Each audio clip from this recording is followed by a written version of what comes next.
கர்த்தருடைய நாமத்துக்கு ஸ்தோத்திரம் உண்டாவதாக. பாவத்தை சேர்த்து வைக்காதீங்க. பாவத்துக்கு மேலே பாவம், பாவத்துக்கு மேலே பாவம் செய்து கொண்டே இருக்கக்கூடாது.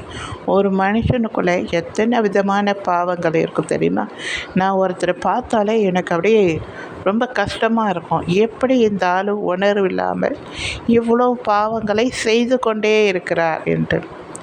எனக்கு அன்பானவர்களே, தேவன் மிக சீக்கிரத்திலே வரப்போகிறார். நியாயம் தீர்க்கிற நியாயாதிபதியாய் வரப்போகிறார். முதல்ல இரட்சிக்கிற தேவனாய் வந்தார்.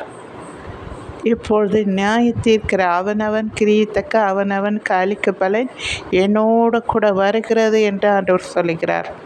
நீங்கள் உணர்வு அடையுங்கள். உங்கள் பாவங்களிலிருந்து நீங்கள் விடுபடுங்கள். உங்கள் பாவங்களை நீங்கள் உணர்ந்து அதை அறிக்கை செய்து விட்டு விடுங்கள். அப்பொழுது தான் நீங்கள் இரக்கம் பெற்றுக்கொள்வீர்கள். இல்லை என்றால் இரக்கமே கிடையாது. அந்தோ பரிதாபம், நரக ஆக்கினைக்கு நீங்கள் தப்பவே முடியாது. ஒருவனும் தப்ப முடியாது ஆண்டவர்கிட்ட இருந்து. அதனால் எல்லாரும் நீங்கள் எச்சரிக்கையாய், நான் மறுபடியும் சொல்லுகிறேன், எல்லாரும் மனம் திரும்புங்கள். ஆண்டவர் மிக சீக்கிரத்திலே வரப்போகிறார். நன்றி.